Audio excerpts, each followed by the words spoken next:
Greetings, everybody. We're going to bring you a show today called Technology and the Bible. Technology and the Bible. Doc? Yeah. Crazy stuff? It is. You know, technology is a medium, no different than the dollar bills in your pocket. It's how you use it that matters. Yeah, nothing. I mean, I remember when when radio came out, that became a huge thing. Yes. For good and for bad. I still listen to the old-time gospel hour. I'm trying to remember the name, J. Otis Fuller. I still love to listen to his radio program. Yeah. But he reached into an entire world with the radio. Yeah. Yeah.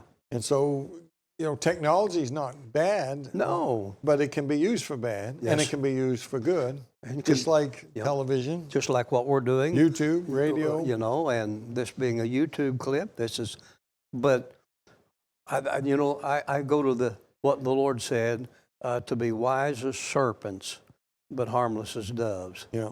And I think that applies to this. So before we get into that, Dan, I want to talk about something.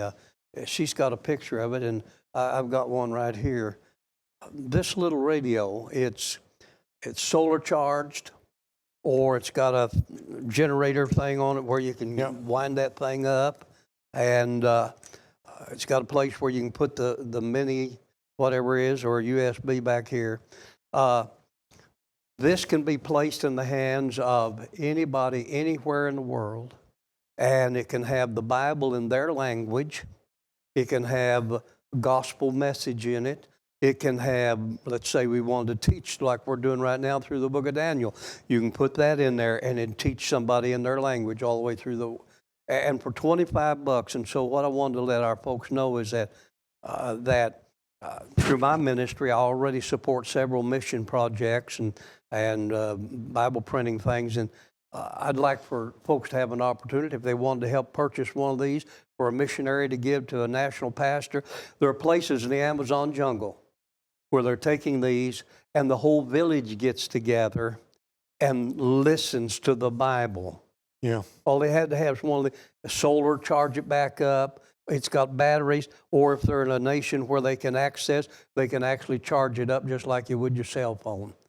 It's just a great tool. Now, it's also good for the missionary. That's right. That doesn't speak the language. There's so many. He goes out there and he gets a crowd, and he turns that on, and they can hear a message. It's amazing. It is an amazing tool, but that's technology being used wisely to spread the gospel. Can you imagine a guy in a remote area? We call it third country worlds. I'm not sure they're not ahead of us in some way, but anyway, he can't go to a Bible college. He can't leave taking care of his fields. If he did, he wouldn't be able to feed his families. And it's an opportunity to be able to help disciple, help the ministry. So we want you to know, folks, this money doesn't come through us. No. When you click on that, go to the website, ProtestantSproutly.com. This will be right on the front page. If you're listening via the radio, you can't see what we're telling you about, but it's a little red box, looks like a little transistor radio is what it looks like. Mm-hmm. And you can put a USB drive in it, you can put a little flash, some little card in it, and you can have something that plays in its audio. And I've met some missionaries just recently that used this in Uganda and used it to communicate with people and share the story with people. And quite an interesting, quite a great tool to use. For as little of an investment to spread the gospel and disciple and for people to have contact with the Bible. So this money is going to go to Doc's donation page. So when you click on that, and if you decide to buy one for the mission field or buy 10, 2, whatever you want to do, the money is going to go through Doc's ministry into the missions. I have people already that send me money for missions projects. It comes into our ministry, which is underneath our church, and wherever people say it want us to go, that's where it goes. Yeah. And this is just a great way to have an impact on the world. So don't donate to us and then say, oh, that's for that. I mean, we'll try to help you with that if it happens, but what we want you to do is buy it through his ministry, get the money through his ministry, and then you won't have to I've got missionaries that are waiting right now. If they had them, all I got to do is get them to them, and they're there. Great little tool there, Yes, John. it is. All right. That's technology. And that's technology. Kind of Yes. goes with what we're talking about today. Right. It can be used for good, and it can be used for bad. You can put AC/DC music on that and use it for bad, right? Yeah. Or some of that Christian music that people, CCM or whatever you call it. Yeah, I hear you. This rock and roll Christian music today, and that then you can use it for bad. But we want to use it for good. But any funds that come in, it doesn't come to my ministry. It comes through my ministry to that project. All right, so what do we got here? We'll turn it towards you, Doc. A lot of articles just recently have come out concerning the church, Christianity, Bibles, and all of that. Matter of fact, Revival breaking out around the world, supposedly. and supposedly there's revivals that have break. There are apps now on our phones. You know, everybody's got all these apps. I got 3 pages worth of apps on mine, and so some of them are Bibles, and we're not going to get into Bible and translations right here because that's another subject. But what's happening is last year, it's called YouVersion, and 132 million new installations of that one app. Oh, so YouVersion is an app. An app. And 71 million of those were for a Bible app, and 43 million installations here and there. They have it broken down. In Africa, there are places where it increased 82%, like Sudan and places. In other words, these are places where a lot of people don't have a Bible, and so they're able to get on it through technology. And I'm not necessarily opposed to that. And I realize that not everybody's going to agree about the Bible in this language or this Bible in that language. We're talking about the interest of the world is booming. As a matter of fact, last year, for the first time since 2020, the year of the pandemic, for the first time, an increase in Bible sales. I saw that. 22%. I saw that. Has increased this year. So on one side of the technology thing is the apps have an opportunity. A lot of good ministries have apps. A lot of churches have their own apps. Some of our radio stations are church-related stations, and people can get on their app anywhere in the world and listen to their radio station. So technology with the Bible and the gospel, it's an amazing opportunity. But on the other side of it, it can be things that is being taught or presented that's not biblically sound.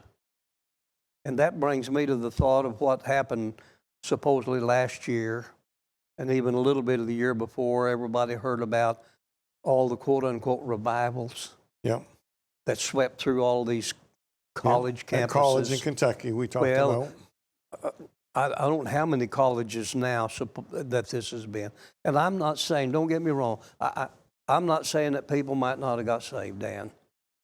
Because you know as well as I do, and you wrote about it in your book, it's a matter of putting our faith and trust in what God has said. Yeah.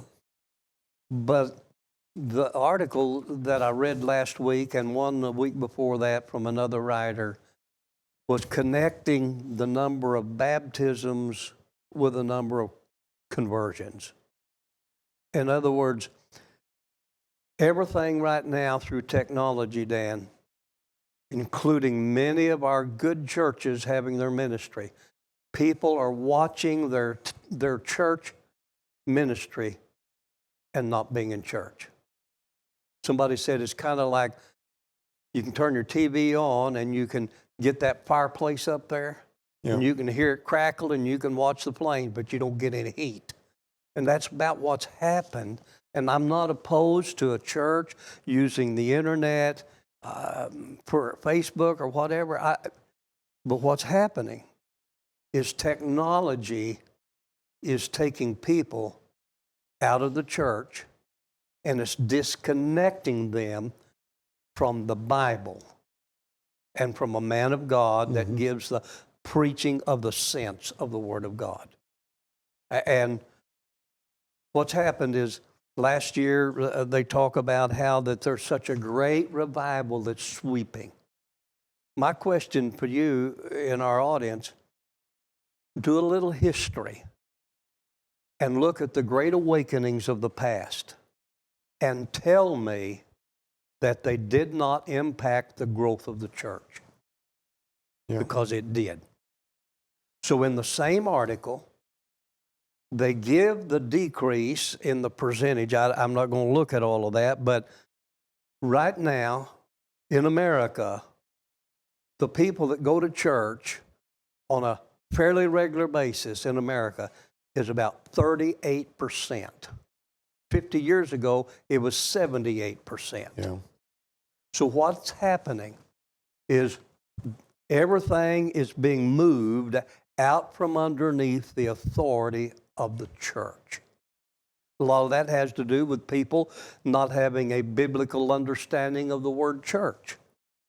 They have it in an invisible, floating somewhere around altogether church. Mm-hmm. Yep, the universal church. It's all a universal thing. When out of the 118 times that the word ecclesia, translated church in our Bible as an assembly, is a local assembly. And the other 3 is future, when it will be local and visible. Yeah.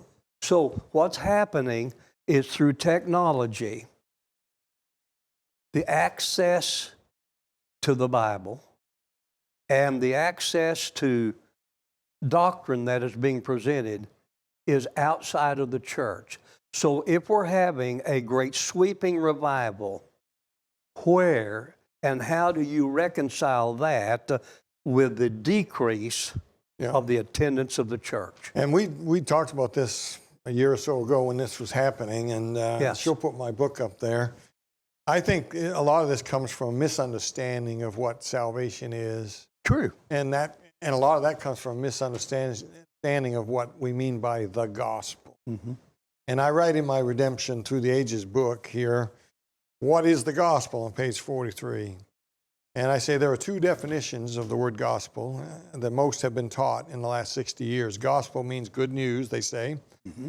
Or gospel means the death, burial, and resurrection, according to 1 Corinthians 15. I say neither one of them are what the gospel is. I believe the gospel is this. The gospel is God's word. That's what the word gospel comes from. 2 words, gos and spell. Gos meaning God and spell meaning words, God's words. That's what the gospel is. And now, is salvation is the death, burial, and resurrection important? Of course it is. It's what God has. It's what God has said about. It's part of the gospel. It's God's word. Redemption. Yeah.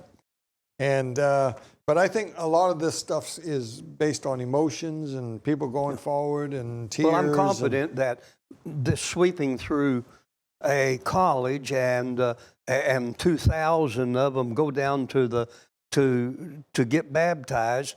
Who has the authority to do the baptizing? And, all of this is outside of the Bible. Yeah.